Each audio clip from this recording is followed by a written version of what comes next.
Fala galera, beleza? O vídeo de hoje é um novo quadro aqui do Porrada, é um quadro que eu já tava querendo fazer há um bom tempo, na verdade, né? Um quadro onde eu vou falar sozinho.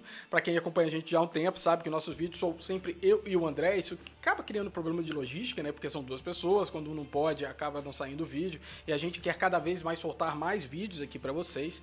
E é um quadro onde eu vou basicamente comentar sobre algum assunto de MMA, seja uma história do MMA, seja regras do MMA, ou seja alguma notícia relevante. Eu quero também que vocês participem, coloquem aqui embaixo alguma dica de pauta que eu possa comentar aqui, alguma dúvida que vocês tenham, que eu posso abordar aqui. Eu vou acabar escolhendo, se forem assuntos interessantes, para gravar um vídeo sobre. Vai ser um vídeo mais descontraído, onde eu vou dar o meu pitaco, então relaxem um pouco aí e vamos começar. O assunto que eu quero comentar hoje é sobre a famosa cotovelada 12/6. Esse assunto voltou em pauta aí quando o Ed Alvarez lutou com o Dustin Poirier, né, na luta recente que aconteceu, e o Ed Alvarez acabou ficando numa posição ali que acabou deferindo várias cotoveladas 12/6, a famosa cotovelada de cima para baixo, né? O juiz acabou penalizando ele, tirando ele da posição, deu uma advertência, a luta voltou a funcionar. E isso gerou bastante conversa sobre essa regra, né? Porque já tinha tempo que uma cotovelada dessas não acontecia.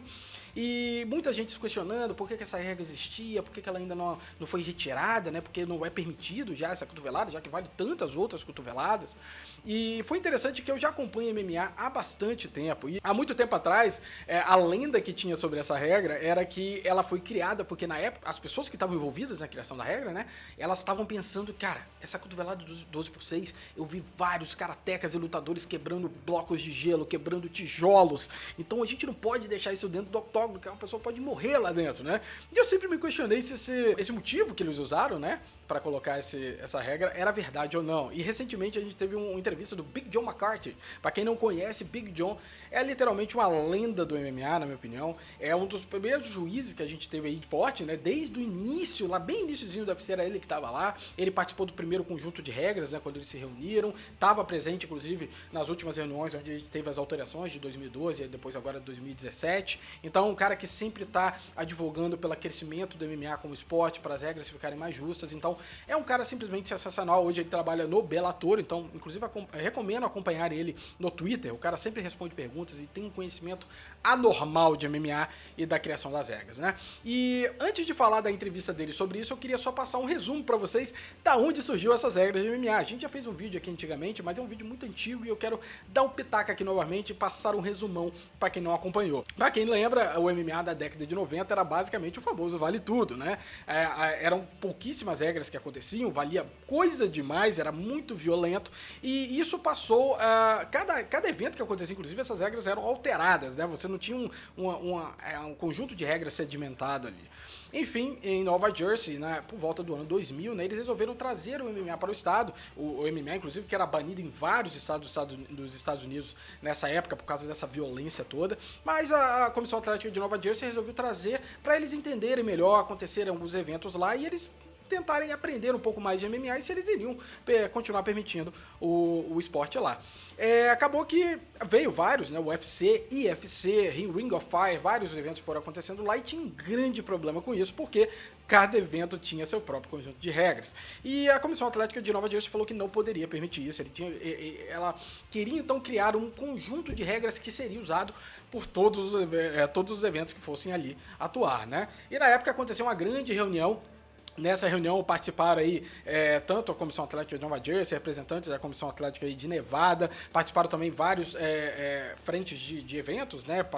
Representante do Pride, teve representante do UFC, Dana White, os irmãos Fertitta estavam lá, inclusive. Esse conjunto de regras que foram criados ali, eles acabaram indo para todos os Estados Unidos, cada Comissão Atlética começou a incorporar isso ao seu conjunto de regras, e finalmente em 2009 teve uma reunião anual da ABC, Association of Boxing Commissions, e finalmente se tornou o conjunto de regras unificadas de MMA, e a ABC na época, em 2009, passou a ser a principal reguladora de MMA nos Estados Unidos, né? E a maioria dos comissões atléticas passaram a seguir essas diretrizes. Mas vamos voltar agora para a entrevista do Big John, que eu achei sensacional, e ele comentando sobre essa questão aí de realmente a cotovelada 12/6 foi proibida porque tinha gente quebrando bloco de gelo e tijolo na época com isso, e ele falou que foi mais ou menos isso, né? E a história foi basicamente a seguinte, né? Segundo o Big John, nessa entrevista que eles fizeram em 2001, né? Essa reunião, na verdade, que eles fizeram em 2001, quem falou mais nessa reunião foi ele e um médico chamado Don Cleta, era um médico representante da Comissão Atlética de Nova Jersey, e eles estavam sempre debatendo o que poderia ou não acontecer.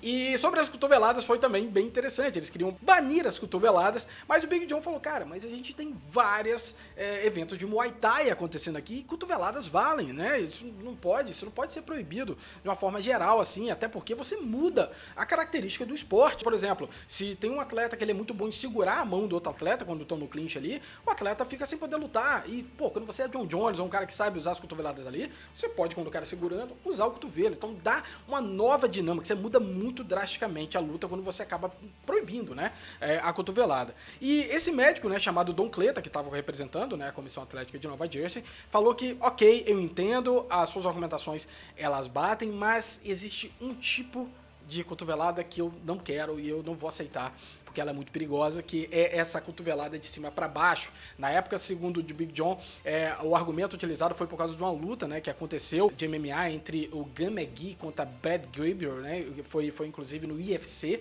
na época, foi uma luta extremamente violenta, né, o McGee acertou várias joelhadas ali na cabeça do oponente no chão, acertou também cotoveladas de cima para baixo, e aquilo impressionou muito o médico, né, ele falou, cara, eu não posso deixar que isso aconteça, e o Big John falou, ok, mas o que é uma cotovelada 12/6? É só essa aqui que vai ser proibida?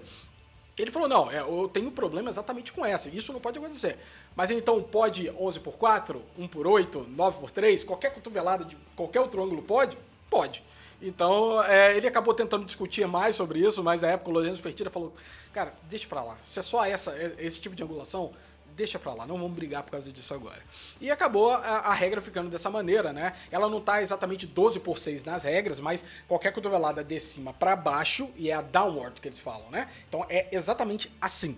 E isso gerou, no mínimo, uma confusão. O Big John contou a história no TUF 2, que foi bem interessante, que ele tava lá, um lutador do TUF chegou pra ele e perguntou, olha, e se eu tiver de costas pro chão e eu quiser acertar a cotovelada na cabeça do meu oponente, né? Pode essa cotovelada? O Big John falou, não, pode, não é uma cotovelada de cima para baixo, ele vai estar deitado, então vai estar na horizontal, ele vai estar acertando, não tem problema nenhum.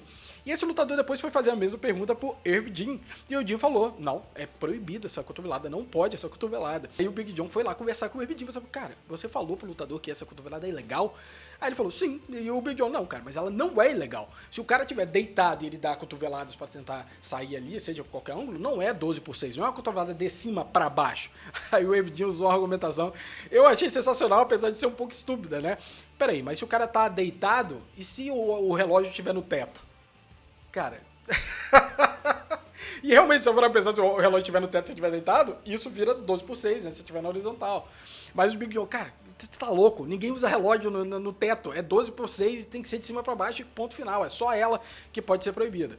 Enfim, isso já mostrou como aquilo ali gerou algumas dúvidas, né? Mas, no geral, eu acho que o meu pitaco agora sobre essa regra é que ela é um pouco hipócrita, né? Porque se a gente for parar pra pensar, o que vai distinguir uma cotovelada poderosa que pode causar dano? Não é só uma cotovelada 12/6 que pode machucar o atleta de forma grave. Se você mudar a angulação um pouquinho, seja assim também, qualquer tipo de angulação, vai depender muito mais da força e da precisão do atleta do que da forma com que ela entra, né? Então, se você quiser de fato proteger o atleta, você na verdade não tem que falar sobre o ângulo do golpe, você tem que falar sobre onde ele pode ou não acertar, né? Então, beleza, o atleta tá no chão, você não pode dar cotoveladas na cabeça dele, seja de qualquer ângulo, ok, aí você tá protegendo o atleta, mas você me falar que o atleta tá no chão ou tá em pé e só não pode esse tipo de cotovelada, mas qualquer outra cotovelada vale, acaba sendo um pouco hipócrita, porque, novamente, o que vai definir é o poder do atleta. Existem cotoveladas 10/4, 2/8 no relógio, né? Seja assim, seja totalmente de lado,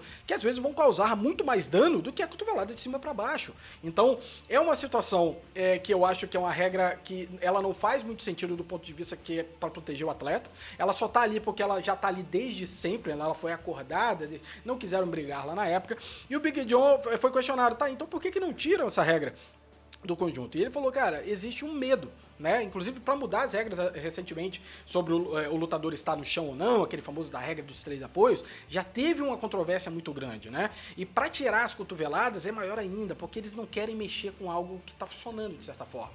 Porque se eles mexem, algum atleta faz esse tipo de movimentação e dá um resultado grave, alguém morre, eles não querem o sangue nas mãos dele. Então, o Big John falou que existe um grande caminho a se seguir para a gente conseguir demonstrar, e ele falou que ele está fazendo junto com outras pessoas, estudos em universidades para demonstrar que, estudos sobre cotoveladas, basicamente, né? Que qualquer cotovelada, não importa o ângulo, algumas, inclusive, são mais poderosas do que de cima para baixo. Então, se você permite todas as outras e não permite essa, não faz sentido nenhum. Como eu falei, é muito mais fácil para proteger o atleta proibir aonde a cotovelada entra do que como ela vai chegar, né? Enfim, essa é o que eu acho, né, galera? Eu queria saber também a opinião de vocês sobre essa cotovelada 12/6, se vocês acham que ela tem que continuar ou não no MMA, se ela deve ser banida, se ela deve permanecer, enfim, o que vocês acham também da história que eu contei aqui, quero saber também se vocês gostaram das informações. De qualquer maneira, eu pretendo gravar esses vídeos com mais frequência, vão sair aí toda semana. Novamente, coloca aqui embaixo a opinião de vocês, principalmente algumas opiniões de pauta, né, que eu posso acabar escolhendo, e principalmente, galera, se inscreve no nosso Instagram, a gente criou um Instagram recentemente, nesse Instagram a gente está colocando todas as informações do canal, quando sai vídeo, a gente está fazendo Contra-Golpes, que é um quadro onde a gente responde as suas perguntas, e as perguntas a gente está escolhendo só de lá, então a gente precisa que vocês se inscrevam lá para ajudar a gente, e principalmente se inscreve aqui no canal, é importante para receber as nossas notificações de vídeo. Espero que vocês tenham gostado do quadro, galera, e até a próxima.